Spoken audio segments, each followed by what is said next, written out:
Hello, and welcome to another mock draft by me. I guess we can call this one 2.0 or a post-combine one. It's like 2 weeks after the combine, but whatever. I want to say first and foremost, I'm a casual when it comes to prospects and drafting.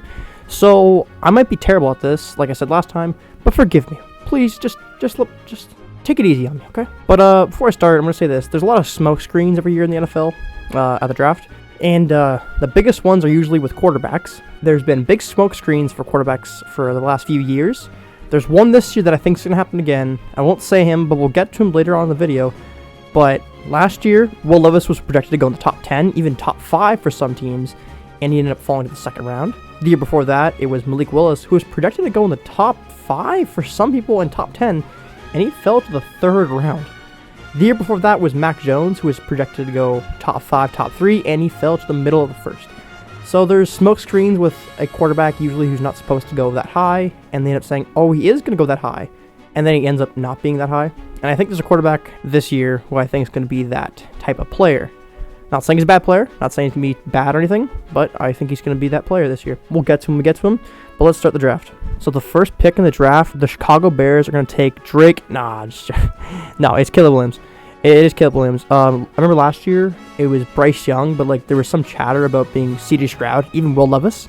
This year, if you hear chatter about being Drake May or Jane Daniels, don't listen to them. They're lying to you. It's Caleb Williams. It's 100% Caleb Williams. Now with pick 2, it's probably going to be Drake May, but there is a chance by draft day Jaden Daniels could pass him. It's a chance. I'm going to play it safe for now and just take Drake May here. In my first mock draft video, I said I couldn't imagine the Patriots taking a receiver or quarterback with pick 3. I've come around to them taking a quarterback. Not a receiver, though. Hell no. But I've come around to taking a quarterback. And I'm going to say Jaden Daniels, you know. They need a quarterback after all. They have Brissett there. He's definitely not being their long-term option. Like, let's get this guy out of there. Now we get to pick 4. I'm sorry, these first few picks are going to be really basic, and I apologize for that, but I want to get this right, man. I want to get all this right so I can look smart on YouTube, okay? I want to look damn smart in front of everybody. And that's how it's going down. Because Marvin Harrison is Arizona Cardinal, and that's how it's going to be. All right, now to the interesting part of the draft.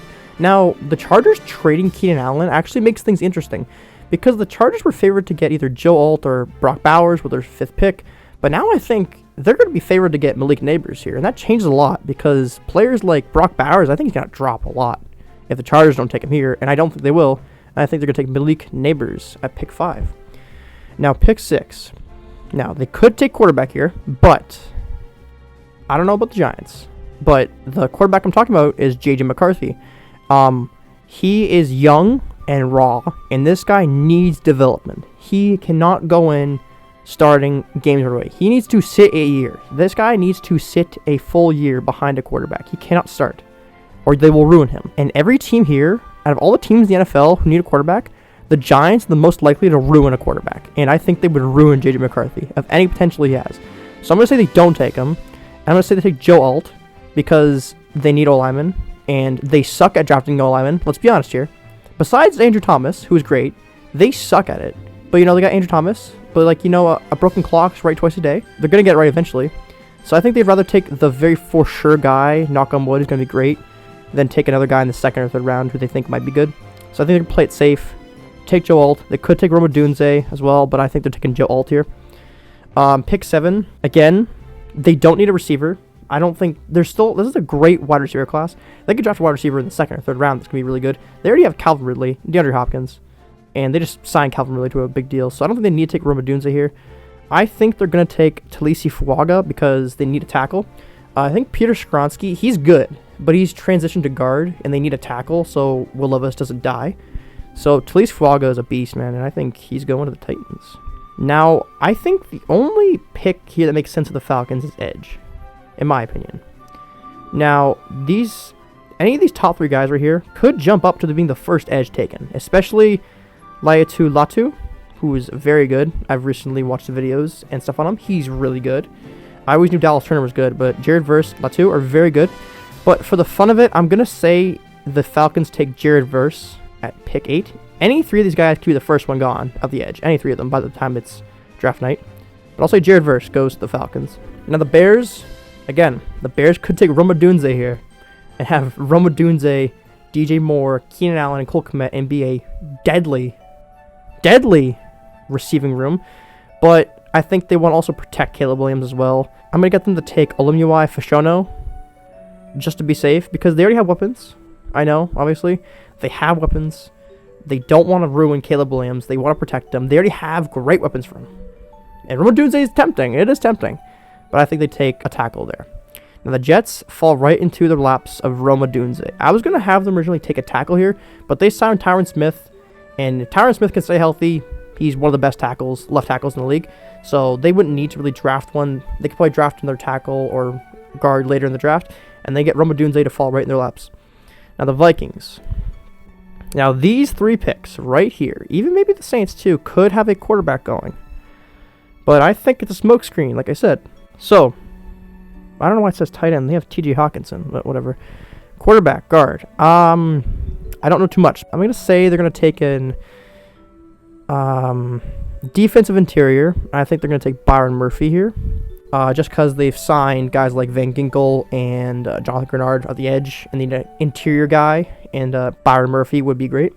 The Broncos. Now, this could be a time when Mr. McCarthy's gone too. But again, the smoke screen. You gotta think about it. You gotta think about this little galaxy brain moves. The smoke screens. They're real. They're in my head. They can't get out of my goddamn head. Please help me. They're smoke screens. And Sean Payton's a weird dude. So, I think, right here, they're gonna take an edge guy. I think they're gonna take Dallas Turner. Boop. They have a lot of things to fix, obviously. But you know what? Getting an edge is always a great start. Now the Raiders. Now you're thinking, this is where McCarthy's gone. But you gotta understand. There's so much smoke in my head that I can't think straight. And when I can't think straight, I panic. And when I panic, I take O-lineman. And now I'm gonna take an interior O-lineman and Jackson Powers Johnson. Because the Raiders like to reach on players, and they would definitely reach. And this guy's gonna be good. I think he's gonna be good. I'm not saying he's a bad player, but the Raiders like to reach. Now, the Saints. The Saints also, I think, would love to take an edge here, and I think Latu would fall right in their laps again. Cameron Jordan is still very good, but he's older, and this guy is apparently the most technically advanced edge rusher in the draft, and he's probably going to be really good. So, we'll take him.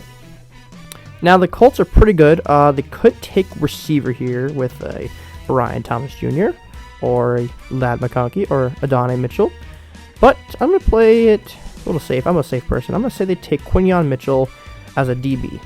Just to be safe, you know.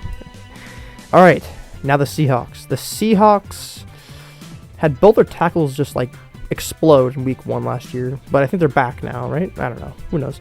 But anyways, I think they're gonna take an O-lineman. Maybe they can transition. I don't know, because some tackles get transitioned into guards. But I'll say they take Troy Fanetu and they can transition him maybe to a guard, maybe stay a tackle. I don't know, but I'll take him. The Jaguars.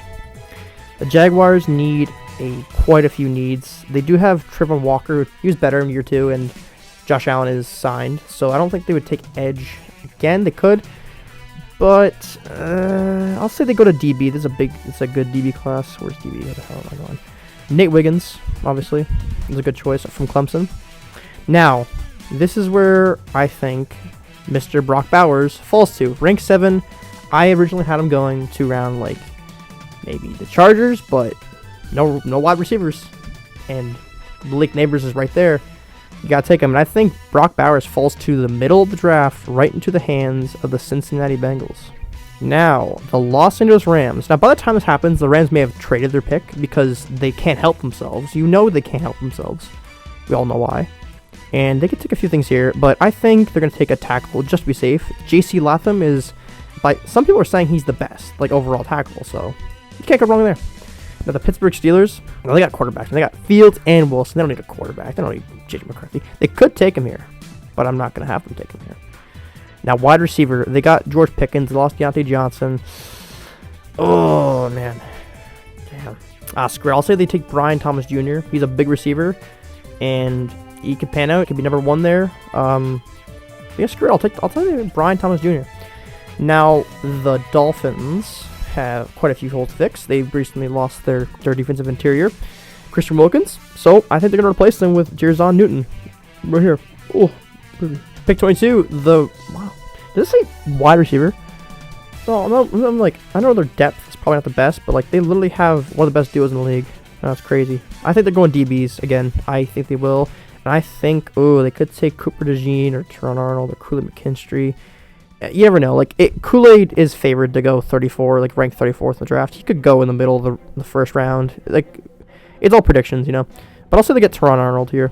Now, the Vikings traded with the Texans and have pick 23. Now, this is where I think J.J. McCarthy falls to. Near, like, the tail end of the first round. That's where I think he's falling to. In my opinion, I think it's a smokescreen. I'm not saying he's going to fall to the second round. I think he's going to fall to the late first, and I think the Vikings will pick him up there. And I think the Vikings actually have a pretty good situation. Their team is not bad. I like their management. I like Kevin O'Connell, and I think they won't screw him up like this fucking team. This fucking team just kills people, man. Like, there's a cursed team right there. But yeah, I think that's a good spot for him to land. I'd also like him to go to the Broncos if he goes that way, because I think Sean Payton, I think he's a little scummy, I'm not gonna lie. I think he's a little bit of a dick, but he knows how to coach quarterbacks, man. And I think he could coach J.J. McCarthy too, but I think the Vikings getting him would be a good spot for them. Now, the Cowboys needed offensive linemen because they lost Tyler Biadasz, I think his name is, and they lost Tyron Smith, so I think they'll take Amarius Mims here because they need to replace that. And they're good at drafting O-linemen too, so maybe not, but I'm going to have them take it here. Also, David Bakhtiari has left the Packers, and they need another tackle. So I'm going to say they take Tyler Guyton here with the Packers pick. Now the Bucks need quite a few things. They're not taking running back. You can get a great running back in the second round. Tight end, edge. I think I like edge here. Edge here, get Chris Brazzell, Chop Robertson, Darius Robinson. Maybe I'll do interior. Let's see interior. I'm an idiot. What the hell am I doing? Oh god, I'm embarrassing myself. Nah, I'll do edge. Good old edging streak, never hurt nobody, right? I'll say they take Chop Robertson, because his name is freaking cool. His name is Chop Robertson. That's the coolest name ever. Now, here we go with the Cardinals. And I think Cooper DeJean, if he's available at 27, they're going to take him.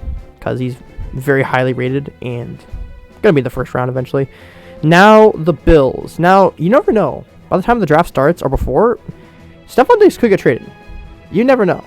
And I think they're iffy on him. And I think they're going to take... they could take a few guys here. They could take Adonai Mitchell here. See him as a future replacement for Stephon Diggs or a current replacement depending on what happens on the draft night, you know? Now the Lions lost their guard, and I think they're going to replace that, and they're going to take Zach Frazier here, who is a center. Could transition to guard, maybe stay at center. I don't know. It's his life. I'm not going to choose his life for him. Anyways, the Ravens. The Ravens have lost Morgan Moses, and they lost Kevin Zeitler. I think he's gone too. Not sure. They can go a few things here. They can go wide receiver here. O-lineman, CB. I think they're going to take Kool-Aid McKinstry. Call me crazy. Call me goddamn crazy. But I think they have faith they can draft a lineman in the second or third round that's good. And this is a very stacked wide receiver class as well. So I think they're going to take Kool-Aid McKinstry here at pick 34 because Marlon Humphreys is getting injured a lot. And you never know, man. Now this fucking team right here. This team has... I'm sorry. They are the most overrated secondary in the league. Like, every time I watched them, they were ass. But they said they're good. A lot of the big guys are gone here. But if we go to offensive tackle, there's Graham Burton here.